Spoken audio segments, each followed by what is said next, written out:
So this is my Svartpilen 250. I'll be talking about all the mods and accessories that I've done on it. Firstly, I've got this fender extension. The reason why I got this fender extension is because during the rainy season, or what I realized was the stock extension which comes with the bike, it's just this long. It's not adequate to protect the radiator, as the front wheel kicks up stone and dust up the radiator. Up till this point up till this point the radiator would be covered with stones, mud, rainwater, whatever the front wheel picks up. So that was the reason why I got this mud flap extension. This is from the Royal Enfield Interceptor. It costed me around 95 rupees. It is not a direct fit to the Svartpilen mudguard, but then you have to just match these holes with the mud flap and then drill them. These screws and nut have been inverted because I was afraid that this nut will be caught in this groove of the tire and then eventually it will break off. I felt that this mudguard would break off. The only disadvantage to this setup is that this thing shakes a lot now. As you can see, if you hit a bad pothole, this is how it will shake. The reason why it shakes so much is because the mounting points are just here. There are three mounting points. One is here, second one, and the third one. So is the other side. So that is the reason why it shakes so much, since there is no support at the end. But it does the job well. As you can see, the radiator is very clean. So is the exhaust. The only mud mud that you can see is over here. So all the rainwater will get splashed up till this height, which is really good when you compare it to the stock setup. And the belly pan, as you can see, is very dirty.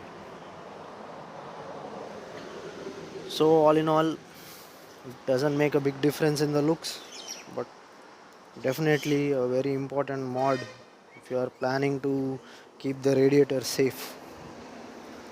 The second mod that I've got is the mirrors. I didn't like the stock lollipop mirrors, as I thought that they were a little too big for the bike. This one is from the previous gen KTM. It's not the wide mirror which the present gen KTMs come with. This is the previous gen mirrors. These mirror costed me around total 500 rupees, 250 each. The third mod that I've done on the bike is the fuel tank sticker. Now if you search online or if you go to your local accessory store, you will realize that there are very few accessories available for the Husqvarna. Literally no one makes tank fuel cap sticker. This is a very important mod, since it protects the paint of the fuel cap. What happens is, at a petrol pump, usually the people so what happens is, in a petrol pump, usually people, what they do is they'll rest the nozzle, the filler nozzle, on this edge or on this edge, whichever side they are filling. So what happens is, the paint will eventually get chipped off and you can't really get this kind of finish later on. So it's worth investing in this. This costed me around 150 rupees, and this is from the KTM Duke. So I had to make some cutouts to match the Allen screws, and this is how it looks. So the third mod which I've got on the bike, and the mod which took the most time to install, is the fender extension. Now I have tried different tail tidies on this bike, and I have tried a few custom ones also, but none of them were working as per my requirement. Now what was happening is, now the reason why I removed the stock fender fender wheel hugger. The reason why I removed the stock wheel hugger is because this thing, the wheel hugger has three mounting points. One is here and two are here, and it comes very close to the chain. It comes close to the chain and then wraps around the rear wheel. Since it is supported only on one side, it's actually a bit heavy in construction, and also the metal used is very broad. So what happens is it's really difficult to clean on the inside, and as the chain gets old, it flings all the dirt and grime behind the wheel hugger. It's very difficult to clean as there is no access to it, and also I feel that in a densely populated region, in where the traffic density is more, there are chances of getting the wheel hugger damaged, since it is on the rear of the vehicle and not on top like on the KTM. On the KTM, the wheel hugger starts off from here and it goes to the top like this. On the Svartpilen and the Vitpilen, it actually starts off from here and comes to the back. So I didn't like the looks of it, and also I felt it was a very heavy constructed piece of metal hanging at the back of the bike. So I've got this tail tidy. It's a custom made one. Although now the reason how I was able to fix it was I have used this bracket. This is from the Royal Enfield Classic 350. Over here, the left and the right. I don't know if you can see it. Yeah, these are the indicator brackets of the Royal Enfield Classic. This is actually a tail tidy from Amazon. I had to cut and make holes. These holes are not pre-cut.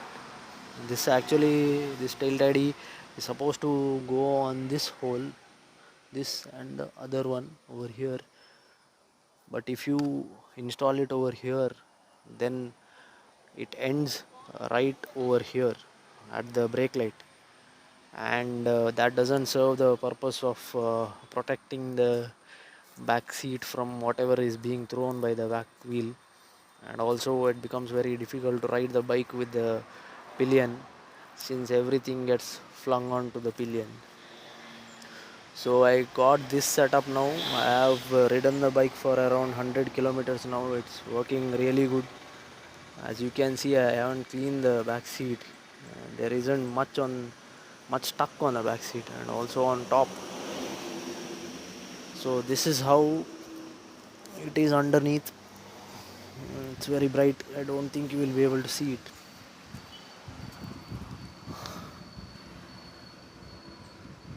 This is how it is underneath.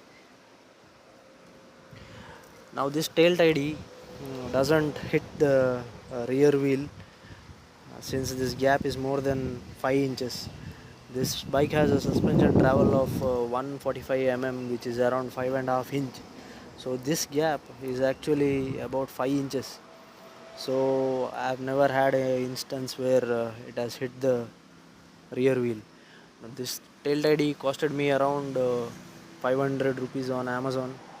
These two brackets, the Royal Enfield ones, these two are 110 in total. So that was the third mod. Now the fourth mod what I've got on the bike is the shift in the front number plate position. The stock setup has the number plate bracket over here, this hole and this hole, but I have shifted the number plate beneath the headlight. Now I have used the same bracket, the Royal Enfield Classic indicator bracket, to mount the front number plate as well. As you can see, this one and this one are the two brackets. These two These two are the preset screw holes. I just had to mount the bracket to these two screw holes. That's it. This is how the number plate is. Same as the rear one.